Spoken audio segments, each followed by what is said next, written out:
Praise God. Hallelujah. Magandang gabi po sa bawat sa mga nanonood na welcome po sa Father's House Mission Center na kapasimula na sa gawain ng Panginoon. Praise God. Awit tayo sa Diyos sa isang masilang mahinig. Hallelujah. Wala ng Panginoon. Praise the Lord. Blessed be the Lord my God. Thank you, God. Thank you, Jesus. Blessed be the Lord my God. Who trained my hands to war. And make us all bow. Blessed be the Lord. Blessed be the Lord my God. Who trained my hands to war. And make us all bow. Blessed there is no day. Blessed there is no change.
Joyful sound.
Salamat po, Diyos. Salamat is Panginoon sa kalban niyo. This is my desire. Hallelujah.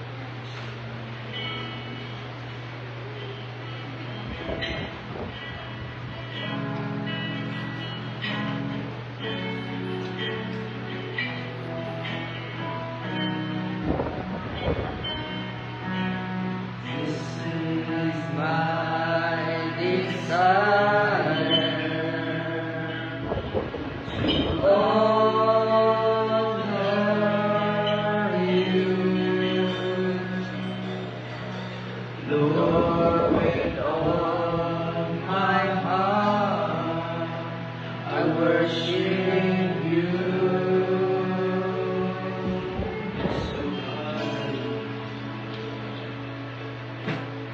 All that is within me, I give you praise. All that I adore is in you.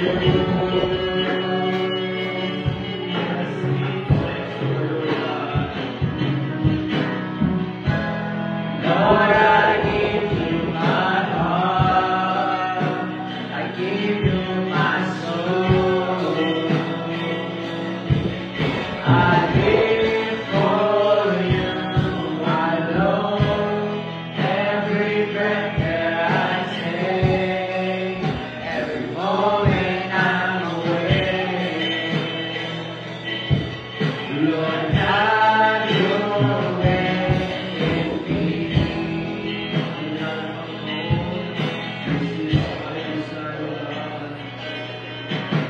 This is my desire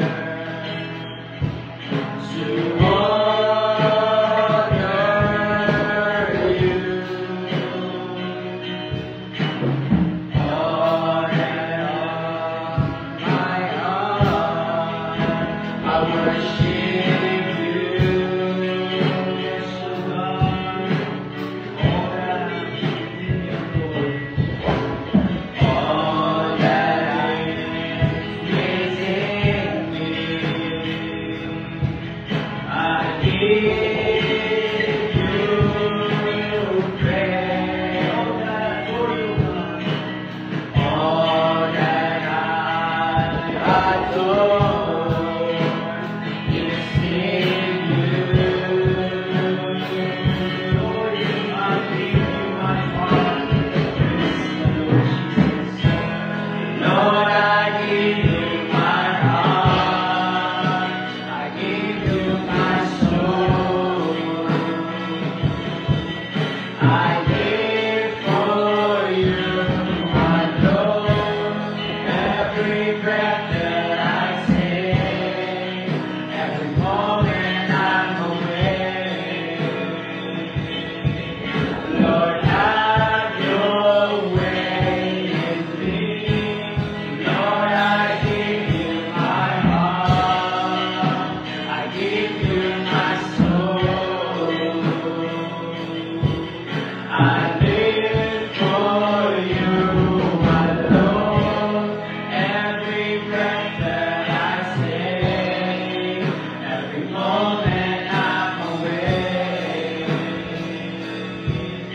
Lord, have your way in me.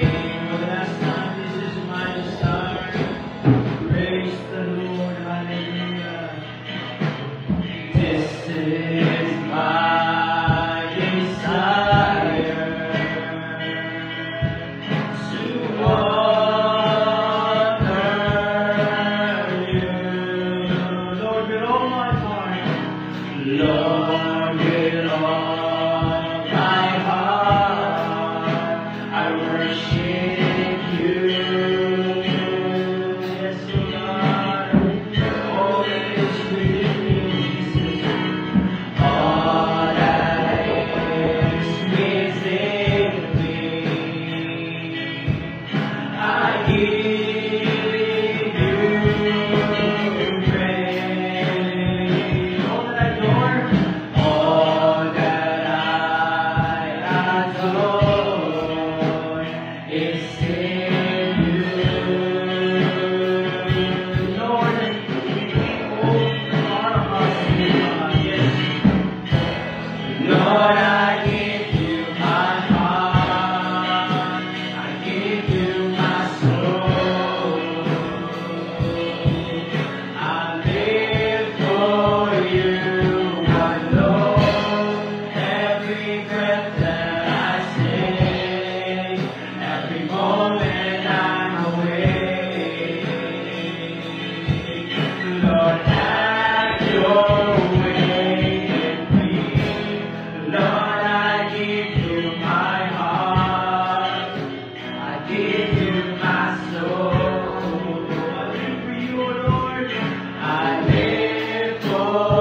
announcement.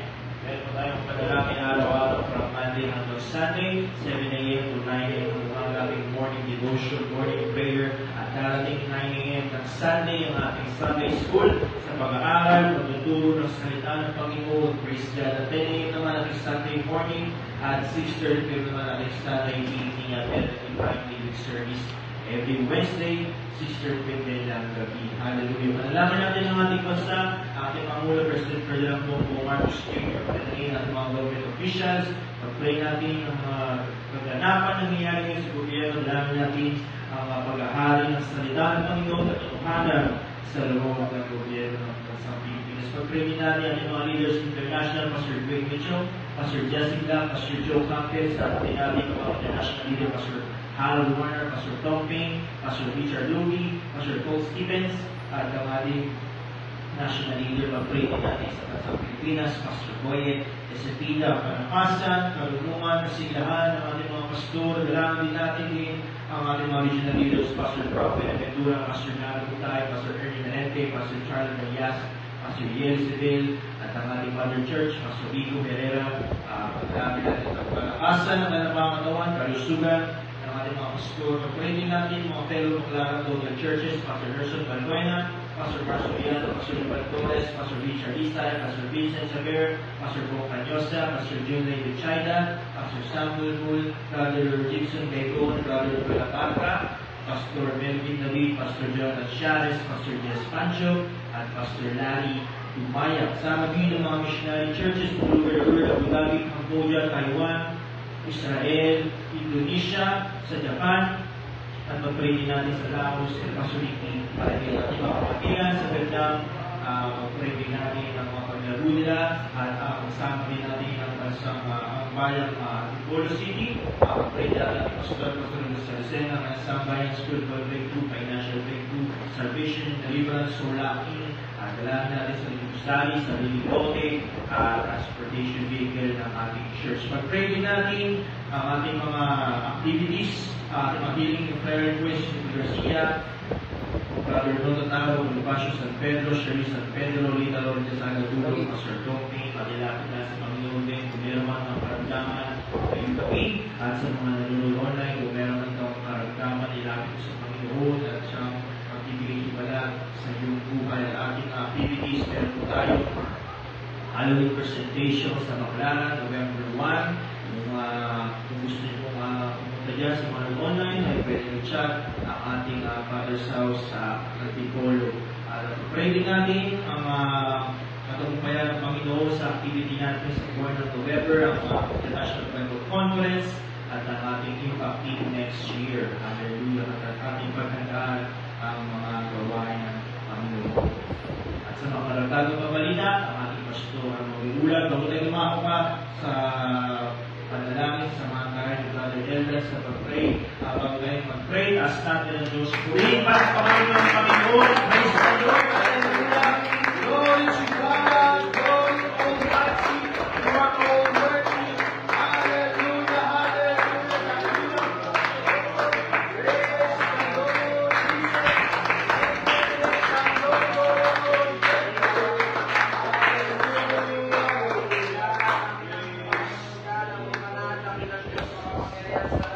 Lord.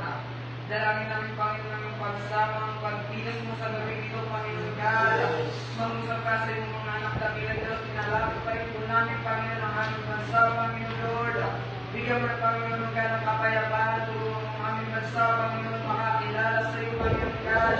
Makalaya sa gastos ng kasalanan, dakilang Diyos.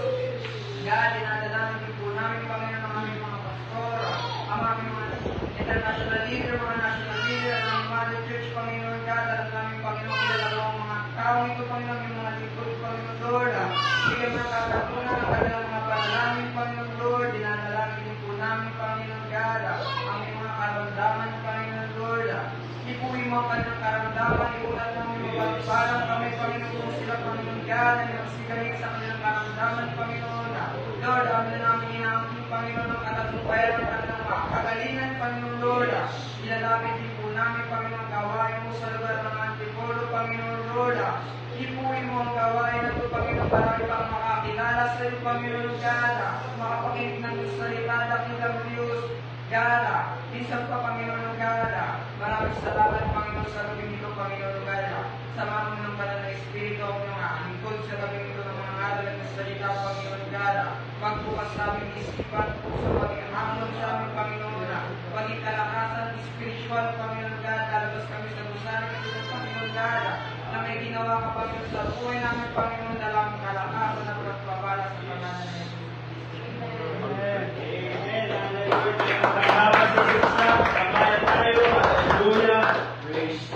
Praise the name of Jesus. Isa pa ating awitan ng ating Panginoon. I bless your labor. Praise the Lord.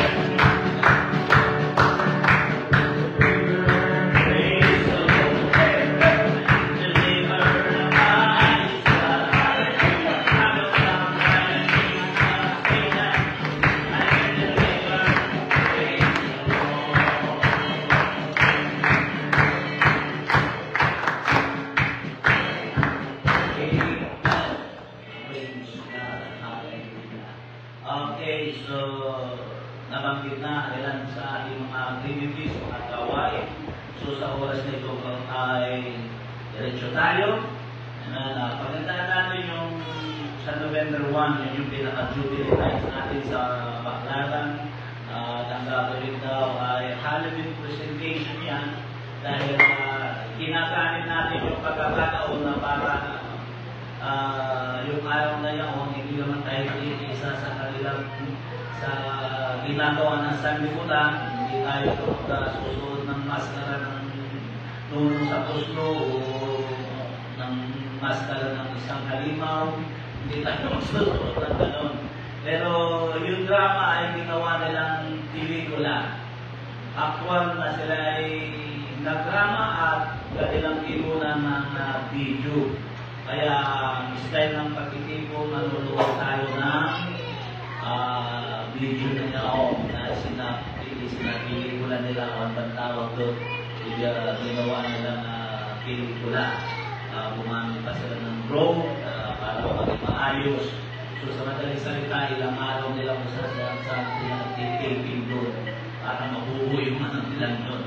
So exciting. Kakatapos nun, kung bayo pa ng tinatawag ng concert, so yun ang ilang mga activities natin. So wala na akong nalimutan, at tulad ng ating maraming ginagawa, amen, ay darako pa rin tayo, una sa lahat, sa paglikom ng pananalapi para sa ating Panginoon. Amen. Sapagkat ito'y ginagawa natin para sa gawain ng ating Panginoon Jesus. Amen. Praise God. Kung kayo ay mayroong banal na kasulatan, ganito ang sinasabi ng salita ng ating Panginoon. Lucas chapter 12, verse 33 to 34. Ganito ang pagkakasabi. Lucas 12:33 to 34. Ang sabi rito, ipaglilin ninyo ang inyong mga tinatangkilik at kayo'y mga limos, mga sigawa kayo sa galang inyo ng mga sugsugod na hindi lang aluluma, isang kayamanan sa langit na hindi nagkukulang, na tuwing hindi lumalapit ang magnanakaw. Wala daw na pumapasok doon ang mga congressman at senador. Yun ang sabi rito. Hindi nagkukulang tuwing hindi lumalapit ang mga magnanakaw o nanghihiraman ang tama. Sapagkat kung saan naroon ang inyong kayamanan, ay doon naman ang inyong puso. Ano ibig sabihin nito? Ano nakita natin dito? Ang nakita ko po dito, at nais ko pag-ibahin sa inyo, dito po'y nangungusap sa pagkatama ng puso. Ang karaan pala ng pagkatama ng puso, yun ang sabi rito, binabago yung pananaw, yung sistema ng puso. Ano sabi rito? Sapagkat kung saan naroon ang inyong kayamanan, ay doon naman ang inyong puso. Yan ang sabi na salita ng ating Panginoon. Kaya, ang tactics o ang pagbibigay sa gawain ng Panginoon ay bahagi ng pagkatama ng puso. Yung po huwag natin kalilimutan. Bakit ko nasabi yun? Ito yung mga makikita natin, ginawa ito ni Zaccheo. Kanina, ito ang pinag-usapan natin. Lucas 19 verse 8 to 9. At ito ang sabi, at si Zaccheo yung nagtindig at sinabi sa Panginoon, narito Panginoon, ang kalahati ng aking mga pag-aari ibibigay ko sa mga lupa. At kung sakali na kasingin akong may daya, sinabi niya, madaya siya. Siya ng daraya. Official ito ng mga Hudyo maniningil ng priest. Kaya sigurado, pinakikialaman din ito yung kaban ng yaman ng kanilang bayan. Kaya nasabi niya yun. Ano sabi rito? Tumayo siya at sinabi niyang ibabalik ko na sa bayan ang lahat ng aking nakulimbat. Bakit niya ginawa yung pag-aayos yun ng puso? Bakit niya yung ginawa? Amen? Dapat ang puso niya nakakilala sa Panginoon. Ayun ang sabi ng salita ng Panginoon. Sa verse 9, at sinabi sa kanya ni Jesus, dumating sa bahay na ito ngayon ang pagkaligtas sa pagkasihan ng tinungan ng Abraham. Kaya ang kanananabi ko ay kasama isa sa mga bagay na ginagamit na dapat isaayos. Pagbabalik. Yung nasabi doon.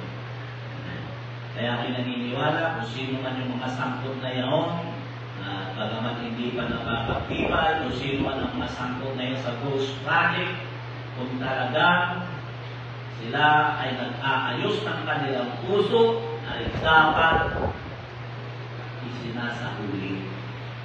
Yan, ipinabalik. So yun ang dahilan kung bakit may pag-ibig tayo ng pananalapi. Isa yan sa pinagsalunan. Sa Senado ni Marcolita at nalimutan ko na ito sino yung isa. Kapag ang gusto niya, ginawang si Tiscaya, ginawang anong tawag dito? Ginawang witness. Ang sabi, bago na ikaw mapasok sa sinasabing witness, kailangan ibalik mo yung mga nakuha mo. Puputol si Marcolita, kaya medyo meron batidos ng mga sa kanya eh. Wala daw sa matas yun. Pero ang daming nagsasabi, tayo na isa sa paraan. Mga abogado ang nagsasabi, mali si Marcolita. Dapat talagang ibalik. Kung ibabasin natin sa Bible, ay tama. Dahil si Zaccheo, lahat ng nakulimbat niya ay ibinalik niya sa taong bayan. Kaya yung ipagtatama ng puso. Kaya ibig sabihin, ang pera ay malaking bahagi para sa pagtatama ng puso. Paano mo may tatama? Ano sabi ng Panginoon? Ang puso mo, ilagak mo sa taas. Dahil doon ay walang magkatanaw. Paano mo mailalagak sa taas? Ang puso mo at ang kayamanan mo, ang sabi ng Panginoon, ay iisa. Ilagay mo ang kayamanan mo sa akin. Doon ka maging-po. Nasabi ng Panginoon. So, iloko natin ang ating mga ulo, lilipon tayo ng pananalapi para sa gawain ng ating Panginoon. Praise God. Hallelujah. Tawagan ko si Ato para kayo pamunahan dito. Praise the name of Jesus. Hallelujah. Okay.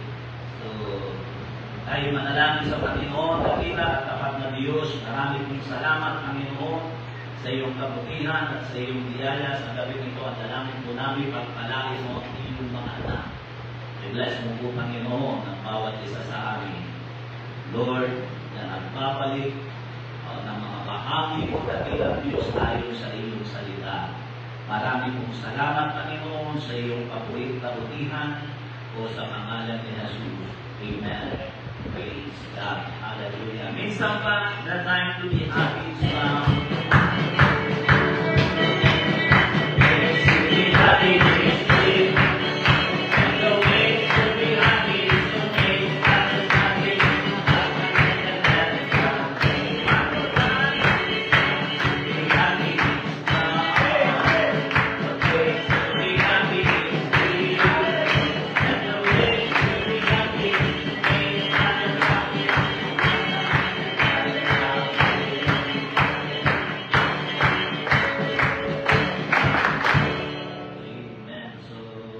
Maraming salamat sa mga nanonood at kalangin kayo ng ating Panginoon.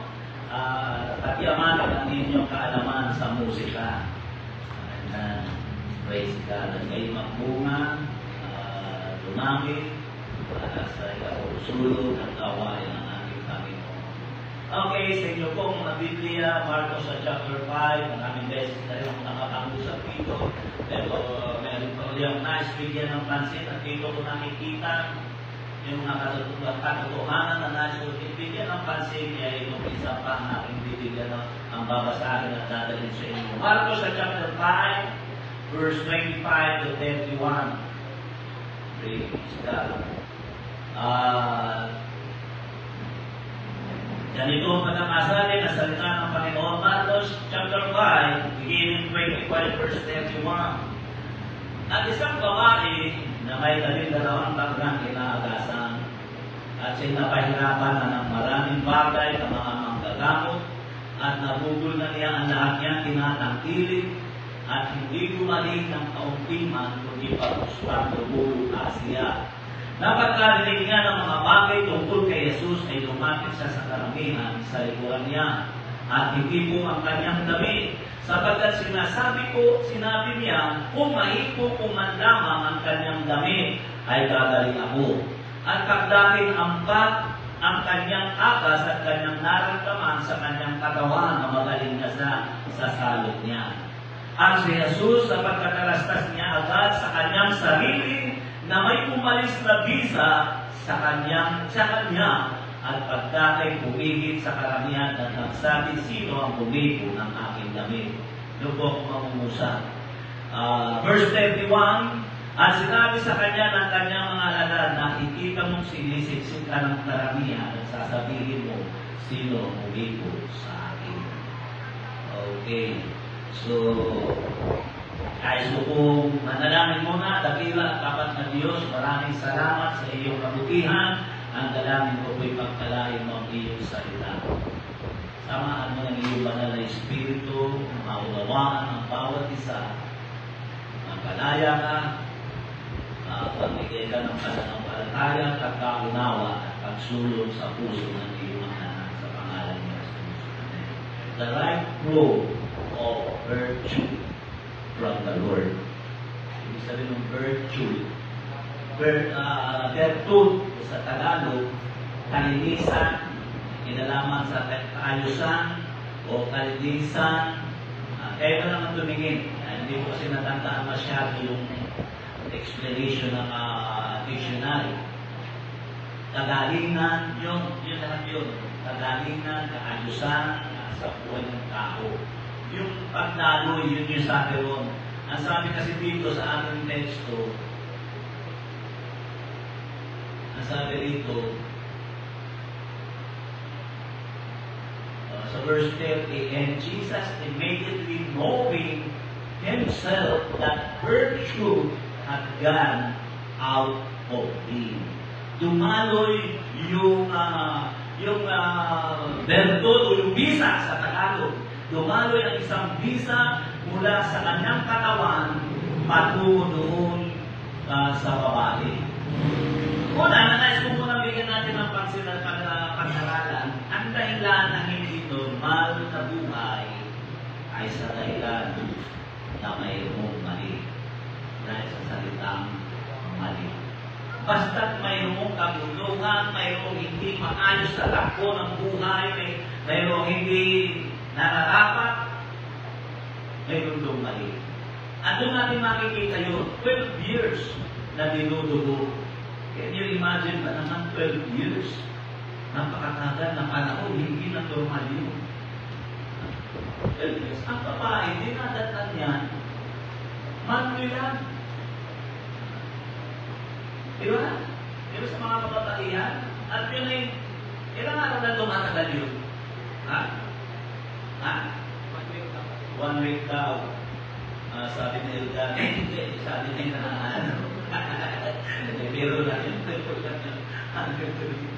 Pero ito ang sinasabi dito, pinag-aaralan natin 12 years.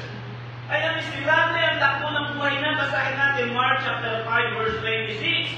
At siya'y napahirapan na ng maraming bagay ng kanyang tinatangkilik at hindi gumaling ng kaunti man kundi bagus pang tumuluhan. Ang sabi rito, siya'y napahirapan. Kaya pag mayroong hindi normal, hindi tama, mayroong kahirapan sa buhay ng tao. Kaya napakaganda ng isang normal na takbo ng buhay. Yun na sabi ko, 12 years na dinudugo ka, hindi normal yun. Kaya yung salitang napahirapan na ng maraming bagay na magagamot, ito'y tumutukoy sa paniniwala. Yung salitang siya'y napahirapan na ng maraming manggagamot, tumutukoy yan sa paniniwala, kinamulatan, kinagisnan ng isang tao. Pwede rin sabihin kinasanayan ng tao. Ang tao kasi, pag nagkasakit, saan naroon ang unang tiwala nila? Kadalasan sa mga albularyo, mga sugo-sugo, tinatatawas bago maisip ang Diyos, o kaya ay si Leslie, bago pumasok sa kanilang isip, si Doc, kalimitan ang dumadating muna sa isipan nila si Mang Kepway. Saan na ba yung sikat ng manghihilo? Na may pagulong-gulong, may tapal-tapal? Sinong relator? Di ba? Bago tayo lumapit sa Diyos, mas may tiwala tayo sa mga doktor na wakwak, mga kepe, mga tawas-tawas. Yun ang nangyari dito sa babae ito. At yun ay direktang sinasabi ng Bible, mali. Kaya ano nangyari? Ano sabi nito? Dumanas siya ng matinding hirap at lahat ng kabuhayan ay halos maubos. Dahil sa pagkitiwala niya sa mga doktor wakwak na yun. Sino dito lang na pag nagkalagnat, nagkaroon ng di ba? Anak adala si Antonio. Kapag magaling na nagbihiwa si Antonio. Bakit? Nagkabingin. Painuin mo ng tawa-tawa. Uy, sasabihin naman di ba? Di ba? Papanihin ko sabihin. Tapalan mo. Paano mo yung ng tawa-tawa? Ilagay mo lang sa kilikili yung tawa-tawa. Pag tumawa na yung pasyente, magaling na yun. Di ba?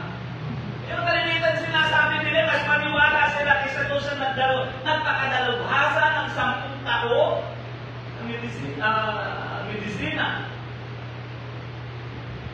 Kaya yung ulitin ko yung salita, sinabi rito na kahirapan ng maraming bagay ng manggagamot, ibig tumutukoy sa maling prinsipyo, maling paniniwala ng isang tao. At ano ang sabi ng salita ng Diyos? Ang babae ay naghirap o kahirapan na ng mga manggagamot at naubos na ang kanyang kabuhayan. Ang ipinapakita dito, ang maling paniniwala ay nagbubunga ng kahirapan. Kaya napakaganda ng isang tao'y magising sa katotohanan. Paano naging maayos ang buhay ng babae?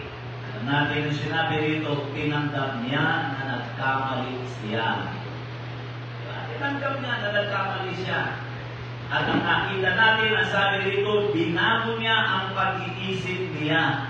Saan natin makikita yun? Doon sa binasa natin, Marcos sa chapter 5, verse 28, sapagkat sinasabi niya, kung mahipo ko man lamang, si Jesus yun, tinutuloy niya, hindi si Mang Kepway.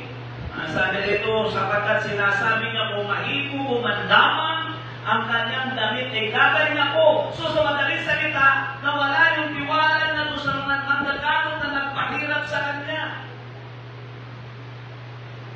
Nakalaya siya. Siguro sinasabi niya, tama na yung 12 taon paghihirap. Binago niya yung sistema ng pag-iisip niya. At ang nakita ko sa kanya ay pagtanggap ng pagkakamali. Yung po ang napakahalaga. Marami mga tao hindi maayos-ayos ang buhay dahil ayaw tanggapin na sila'y nagkamali. Mali ang paniniwala sa buhay, mali ang nilalapitan. Diba? Mali ng pananaw sa buhay. Ang pagdaloy ng tinatawag na visa, yun ang pinanggit ko dito, yung virtue sa English, ay tinatawag na virtue ay walang pinagkaiba sa tubig. Ang tubig kung saan naroon ang pinakamababang lugar ay doon dumadaloy at nananatili sa mababang lugar. Sino nakanat? Minsan ko na nabanggit ito dito. Tingnan mo, pag nakakita ka ng mga lugar, nakita mo mababa o may lugar, ang kukulay niya, tingnan mo, yung tubig, dumadaloy siya, hinahanap niya ang pinakamababang lugar doon sa ground, sa lupa. At doon sa may lupa, doon mo makikita na ikot-ikot sila dahil doon ang mababang lugar. Kaya yung mga foreman, pag gumagawa ng mga building, kalimitan na nakahalaga sa kanila ng tubig. Sino gumagawa nun? Si Atong ako, naniniwala na gawa nila yan. Gawa ng mga kubo. Meron sila na maliit na hose na clear. May tubig yun. Yan, kasi ito makikita yun ng tubig, hindi magsisinungaling. Kung ano yung pinakamababang lugar, yun doon siya namamalagi. At yun ang simbolo ng bisan lumabas sa katawan ng Panginoon mula sa kanyang katawan dahil ang hinipon ng babae ang pinakamababang laylayan ng damit ng Panginoon. At mula sa kanya dumaloy yun. Yun ay nagpapakita na ang kagalingan, ang bertud o ang bisa mula sa Panginoon ay walang pinagkaiba sa tubig. Kung saan yung taong nagpapakababa at inaamin ng pagkakamali niya, doon siya tumataloy. At doon dadaloy ang kaayusan mula sa ating Panginoon patungo sa mababang lugar o sa nagpapakababa. Iyon ang dahilan kung bakit kailangan ang hinawakan ng babae. Yun ay tanda ng pagpapakababa. Bakit tumababa? Kasi pag ginawa mo yun sa totoo lang, susubsub ka. Halos humalik ka na sa lupa. Pag ang hinipo mo yung pinakamababa. Yun ay tanda, simbolo ng pagpapakababa. Pero kung hindi ko nila sa balita, sabi daw, ibig sabihin parang kapantay na niya ang Panginoon. Yan, yun yung larawan na nakikita ko dito. Ang hinipo niya yung pinakamababang bahagi ng kasulan ng Panginoon. Kaya halos hindi bumalik na siya doon sa lupa. Tanda ng pagpapakababa. Kaya, ang maling pag-iisip, ang maling takbo ng isipan, tandaan natin na bunga ng kahirapan, masalimuot ng buhay. At yan ay maayos, dadalo sa iyo, ang bisa mula sa Panginoon kung tayo magpapakumbaba, aminin natin tayo nagkamali. Pero mo ang pambuli ng choices ang Panginoon. Ang dami niyang tinutaan ng mga manggagamot. At nang wala nangyari sa buhay niya, pang last 2 minutes ng Panginoon. Pangalawa na nasindigan ng pansin, ang tamang pananampalataya pag naihukol sa tamang Diyos ay may magandang resulta. Ang ibig ko sabihin dito, pag ang tamang pananampalataya ay naiukol o nasumpong sa tamang Diyos, ay may magandang resulta. Yun ang una ko na-isliwan natin sa inyo. Mark chapter 5 verse 24, at sinabi niya sa kanyang anak, tinataling ka ng pananampalataya mo, yumaon kang payapa, gumaling ka sa salot mo. Yung sa wikang English ay ganito ang pagkakasabi, thy faith has made thee whole. Go and peace. Make thee whole. Ang nagbigay sa iyo ng kaayusan, kahustuhan, ng kapayapaan. Sa wikang Tagalog ay yumaon kang payapa, gumaling ka sa salot mo. Bakit? Dahil naging tama ang kanyang pananampalataya. Nung unang pananampalataya niya ay kay Mang Ekweng, sa mga sumug-sumug, tawas-tawas. Pero tinalikuran niya yun at nagsisi siya at itinama niya ang kanyang pananampalataya at ang pananampalataya niya isinugtong niya. Yun ang larawan ng paghawak niya sa laylayan ng damit ng Panginoon. At ang sabi roon, may resultang nangyari. Sinabi ng mga alagad, Panginoon, sinisiksik ka ng marami. Natural, marami ang makakasabi sa iyo. Kung bakit nagsalita ng mga alagad ng gano'n at tinatanong ni Jesus dahil mayroong lumabas na bisa mula sa kanyang katakuhan. Yun yung sinasabi kung mayroong virtue na lumabas. Anong dahilan? Dahil ang sugpo ang tamang pananampalataya at tamang Diyos na pinag-uulan ng tamang pananampalataya. Kaya sinabi sa kanya ng mga alagad, Marcos chapter 5 verse 21, at sinabi sa kanya ng kanyang mga alagad, nakikita mo sinisiksikan ng karamihan, sasabihin mo sino humipo sa akin? Ito po'y mayroong mensahe. Ano yung ibig sabihin nito? Kasi marami humihipo. Sabi ng mga alagad, marami humihipo sa iyo, nakakasami sa iyo, umahawak sa iyo. Normal yan, huwag mo nang itanong mo sa iyo. Sabi na hindi, mayroong humipo sa akin dahil mayroong lumabas. Nabisa mula sa katawan ko. Ito po'y mayroong mensahe. Hindi ibig sabihin na ang lahat ng relihiyon ay may impact. Ano ibig sabihin ko? Yung sinabi ko ng mga alagad, natural lang na masabi ka, natural lang na mahipo ka, dahil sinisiksik ka ng karamihan. So ang ibig sabihin doon, nangungusap yun sa religion. Na ibig sabihin, hindi lahat ng religion may impact sa Panginoon. Hindi lahat ng sumaki o humipo sa Panginoon ay nakapagpapadalo ng virtue o bisa mula sa Panginoon. Hindi lahat ng naka-address sa Panginoon ay mayroong resulta. Yun ang ibig sabihin ng ating pinag-aaralan. Pero sa verse 8 ito, ang sabi, lumingap siya sa paligid upang makita ang gumawa nito. Sabi dito, Marcos sa chapter 5 verse 32, at lumingap siya sa paligid upang makita siya.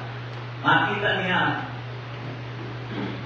siya na gumawa ng bagay na ito. Ibig sabihin, kung tama ang pananampalataya, tama ang hinahawakan, at kung tama ang hinahawakan, tama ang pananampalataya, madaling makilala dahil makikita ang resulta. Kaya hinahanap ng Panginoon.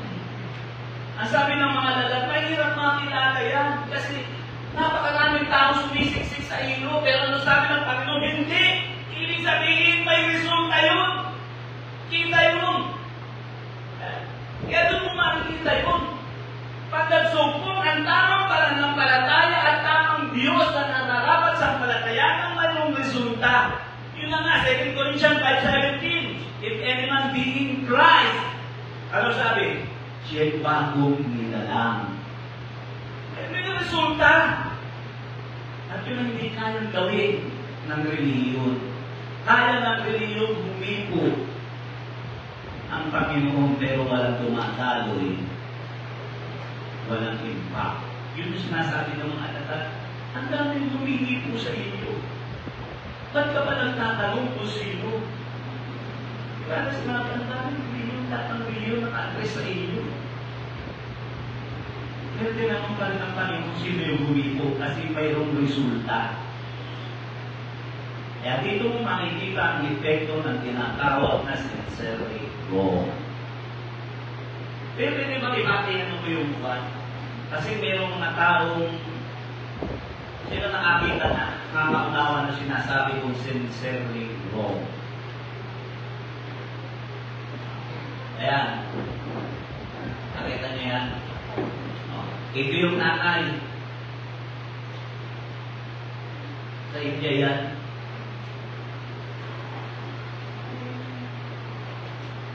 Ano makikita mo? Ano sa tingin mo makikita mo? Ang nakikita ko dyan, humahanga ko doon sa lalaki. Dahil yung kanyang nanay dyan, kung di ako nagkakamali, habang tama, 80 years old, blind, ulam. Kaya niya binubuhat yan, dahil may kahilingan ng nanay niya na dalhin sa lahat ng simbahan sa India. Alam naman natin na sinasamba ng mga tao sa India, mga baboy, baka, kalabaw, sa madaling salita, Diyos-Diyosan.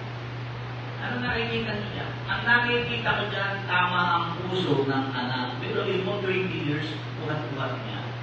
Hindi siya nakakaramdam ng pagod. Ang tawag doon, seryoso. Pero mali. Dahil mali ang pinag-uulan. Yun ang ibig sabihin ng sincerely wrong.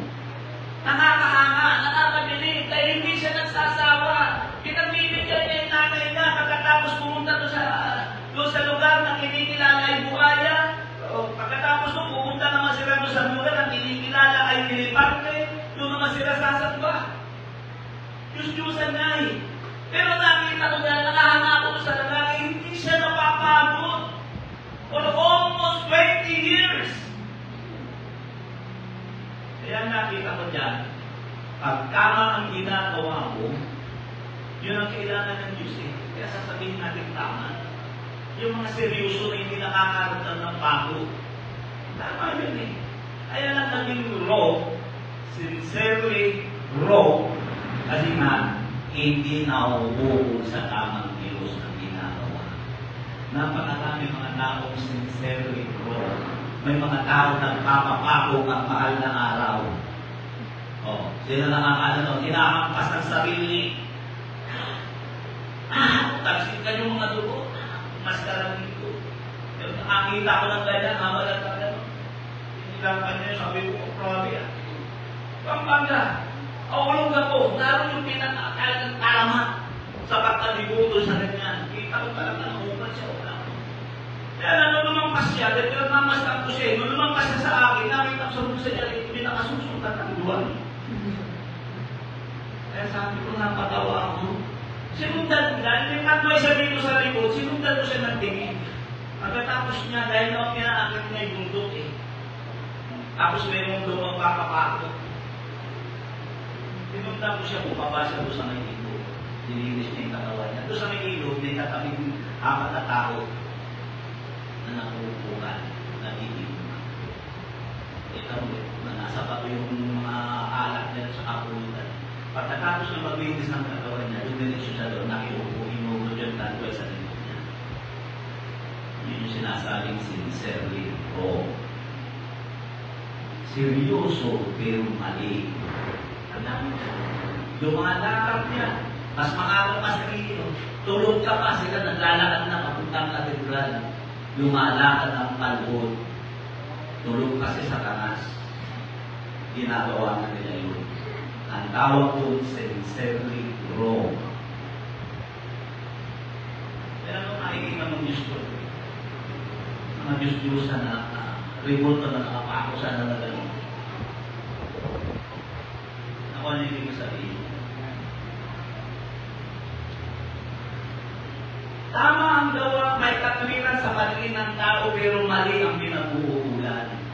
John chapter 4, verse 23 to 24, na dapat dumarating ang oras at ngayon nga, nasasambahin ng mga tunay na mananamba ang Ama sa Espiritu at sa katotohanan, sapagkat hinahanap ng Ama ang mga gayon na maging mananamba sa Kanya. Ang Diyos ay Espiritu. Anong ibig sabihin ng Espiritu? Para namin, hindi mo nakikita. Kaya hindi ka dapat sumasamba doon sa mga binubuhat at iniikot doon sa poblasyon ng Antipolo. Ano sabi? Ang Diyos ay Espiritu at sa mga sa Kanya ay nagsisisamba ay kinakailangan magsisamba sa Espiritu at sa katotohanan. Pwede mangyari na tama ang sinasamba o pinag-uukulan ng gawa. Kasi yung pinakita ko sa yung Indiano na buwan-buwan yung nanay niya, tama yung ginagawa niya eh. Yun ang kailangan ng Diyos yung mga seryosong tao. Hindi yung pag-umulan lang, hindi na dumadalo. Walang kaseryosohan. Hindi yun ang hinahanap ng Panginoon. Pwede mangyari, ulitin ko, na tama ang sinasamba o pinag-uukulan ng gawa, pero mali ang nagsasagawa. Saan natin makikita yun? Genesis chapter 4, verse 27. Sa katakuhan ni Abel at ni Cain. At nangyari Genesis chapter 4, verse 3 to 7. At nangyari nang lumalakad ng panahon, ay nagdala si Cain ng isang handog na mamabungan ng lupa sa Panginoon. Nagdala naman si Abel ng panganay ng kanyang kawal at mga kaba ng mga hayop na mga yaon at nilingap ng Panginoon si Abel at ang kanyang handog. Iisa ang Diyos na pinaghahandulan nila at tamang Diyos. Verse 5, dapat ipinilingap si Cain at ang kanyang handog, at nagkilit na mainang si Cain, at namanglaw ang kanyang mukha. At sinabi ng Panginoon kay Cain, bakit ka nag-iinit at bakit namanglaw ang iyong mukha?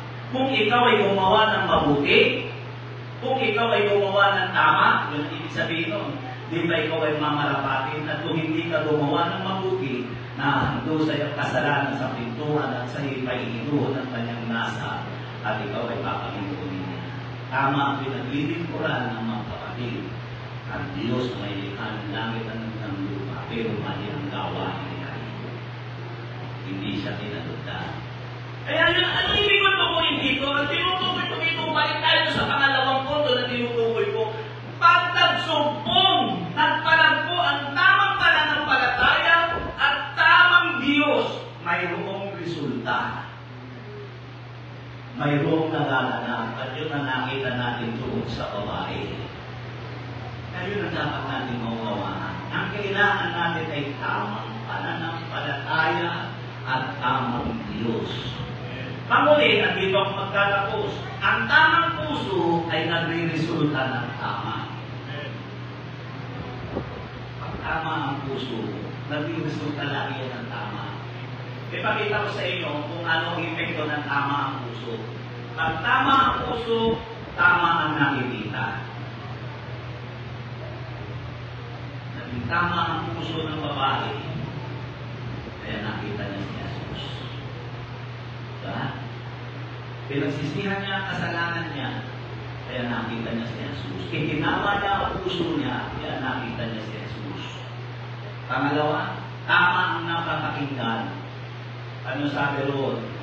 At ang mapakinggan niya ang tungkol kay Jesus ay sinabi niya, malipo lamang ay laylayan ng kanyang damit ang ikakali.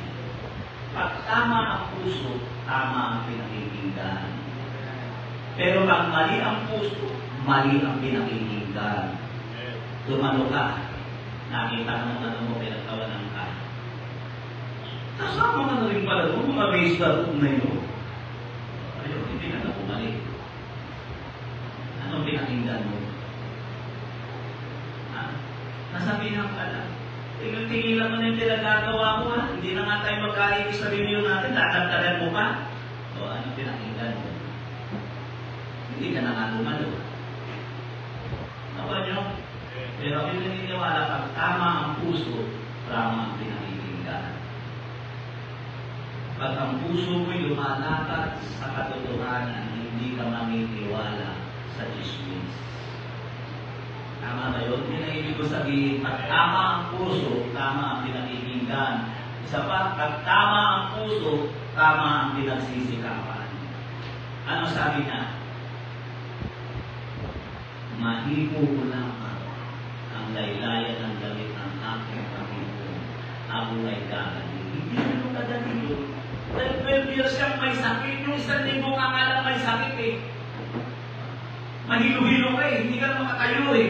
Yung 12 years pa.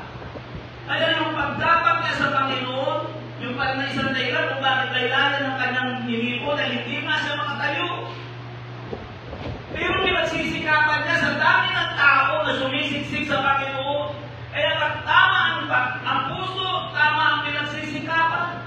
Pag isa pang bagay, pag tama ang puso, pag tama ang paninindigan.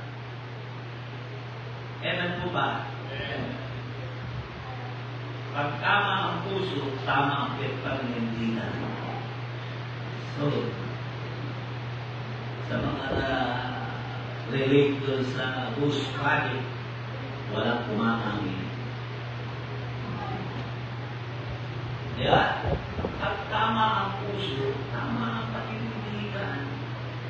Huwag kang manindigan sa alam mong mali. At isa pang bagay pang huli, pag tama ang puso, tama ang hinahawakan. Ano sabi? At sinabi ng babae, mahipo ko lamang. O sa ibang salin, mahawakan ko lamang ang laylayan ng kanyang damit ang ikakalimutan. Tama ang hinawakan niya dahil ang damit na hinawakan niya ay related sa ating Panginoon, may lukaw na yan sa Panginoon. Kaya ako naniniwala kapag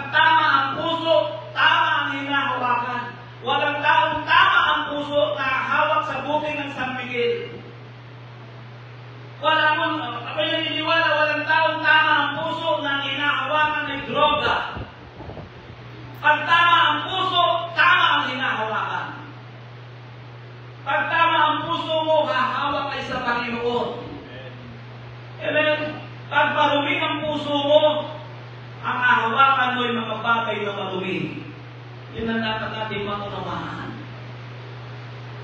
Kaya yun ang dapat natin makita rito, pag tama ang puso, kailanman hindi ka hahawak ng mga bagay na mali. At dahil sa tama ang puso niya, tama ang pananampalataya, tama ang sinasampalatayanan, tama ang hinahawakan.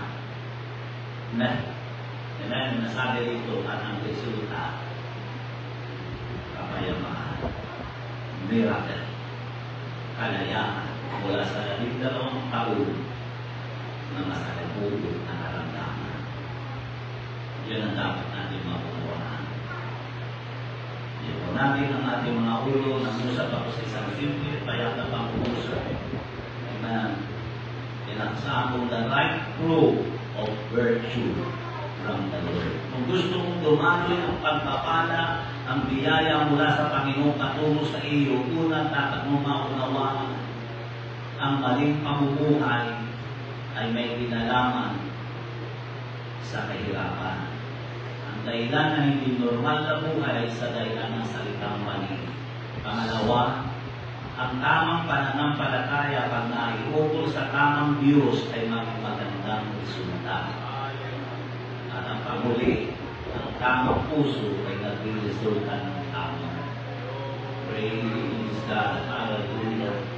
Hallelujah. Amen. Awitan natin ang ating Panginoon. Amen. Ayun lahat ito tumayo. Tandaan natin, ang tama ang puso, tama ang nakikita niya. Pag tama ang puso, tama ang kanyang napapakinggan. Tama ang pinasisikapan niya, at tama ang kalimutan niya, higit sa lahat, tama ang kanyang hinahawakan. Alam mo ang tao, kung anong hinahawakan niya, mula sa hinahawakan niya, mayroong spirito yung hinahawakan niya, at yung spirito yung hinahawakan niya, dumadaloy sa katawan niya. Tingnan mo, baka hinahawakan may buti ng beer. Tingnan mo yung spirito ng beer, ang alcohol, dadaloy sa iyo, daan sa kamay mo, dahil ang ikinahawak mo, patungo sa katawan mo, patungo sa isip mo, mamaya, tagiwang-iwang. Yan ang nakaka yan! Lakas! Yan ang nakaka! Tama yun? Kung anong hinahawakan mo, mula doon sa hinahawakan mo, may espiritong lumalabas doon, patungo sa iyo. Kaya pag ang hinahawakan mo ay porno, dyaryo, ang mga bukat na babae, tingnan mo nga isang biglang mayroong espiritu na parang nakakaipupunta sa katawan mo. Kaya minsan tingnan mo, tingin mo na sa mga babae para bumukod na. Lalaway ka na. Nakalinig ko sabihin. Kaya kung anong hinahawakan mo, yun ang dadalo sa katawan. Kaya pag tama ang puso mo, tama ang hahawakan mo. Oras na ito, nag-usap ako sa isang station na parang napag-usap. Habang humihilit tayo ng isang awitin, at baka sakali ako sa online, napakinggan mo ang salita ng Diyos. Pag tama ang iyong pananampalataya at tama ang Diyos na sinasampalatayanan mo, may resulta yan. Pero pag mali ang puso mo, mali ang ginagawa mo. Kaya kailangan mo makilala si Jesus. Tulad ng babae, ang una hindi niya kilala si Jesus. 12 taon siyang naghihirap. 12 siyang sinasakan niya yung abnormality sa buhay niya. Pero nang magpakumbaba siya sa harapan ng Panginoon, nakalala siya. Mula sa Panginoon, lumaloy ang isang bisa, papunta sa Kanya, at yun ang nagbigay ng kaayusan sa buhay niya. Kaya ikaw yan, Kung ikaw yan, hindi mo pa nakikilala sa Jesus. Ang pinakatamang paraan para maranasan mo ang pagkilos ng Diyos sa buhay mo, tanggapin mo si Jesus bilang Panginoon at tagapagligtas ng iyong buhay. Kung manakit ang isang panalangin ng pagtanggap, sumunod ka sa panalangin ito ay ito sarili panalangin Panginoon ko. Inaamin ko po sa oras na ito namin ang kamay. Naging mali ang puso. Kaya lahat ng marumi, lahat ng hindi tama ay hinahawakan na. Dahil mali ang pananampalataya at mali rin ang sinasampalataya. Pero sa oras na ito, inikilala po kita bilang aming Panginoon at tagapagligtas ng aming buhay. At dahil dito, nagpasya ako, natanggapin ka bilang aming Panginoon, tagapagligtas ng aming buhay.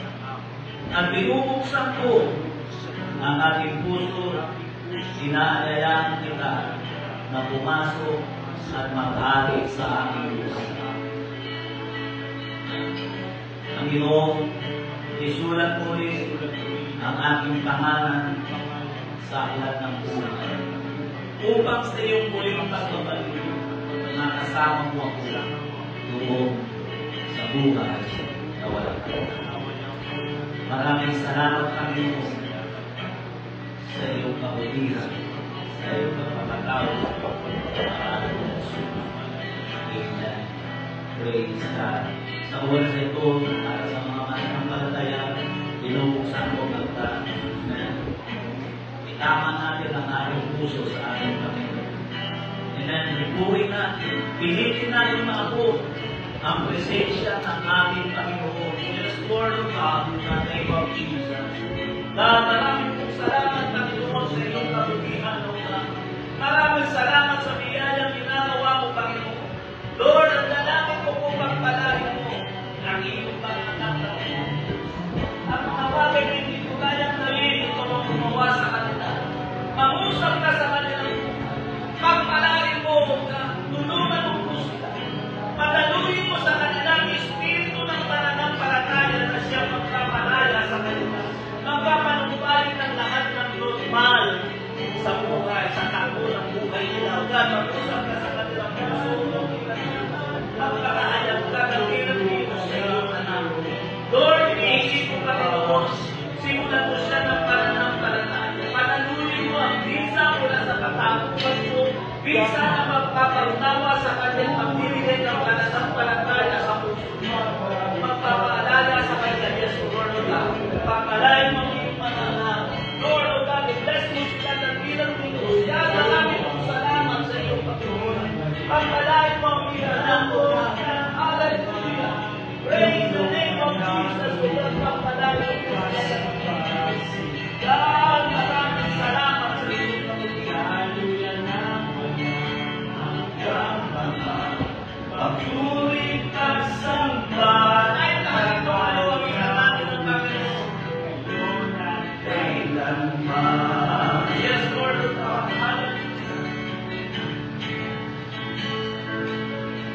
Ang puso ko'y tutulog sa'yo. Nagpapatong mabalas susumamo. Di malakain mo, ikaw ay mamasdan, matalikan, sa'yo ay umisan. Ulit ko ang buhay ko'y maging banal kong tahanan. Tutukan ang iyong wagas na magsinda.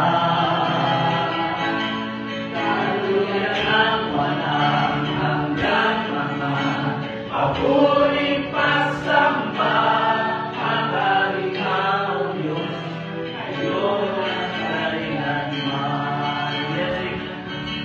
Pagpipin mo ang buhay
gawin, ikaw ang gumawa sa iyong mga anak. Mga bagay na hindi ko kayang sambitin, ikaw ang mangusap sa kanilang puso, God.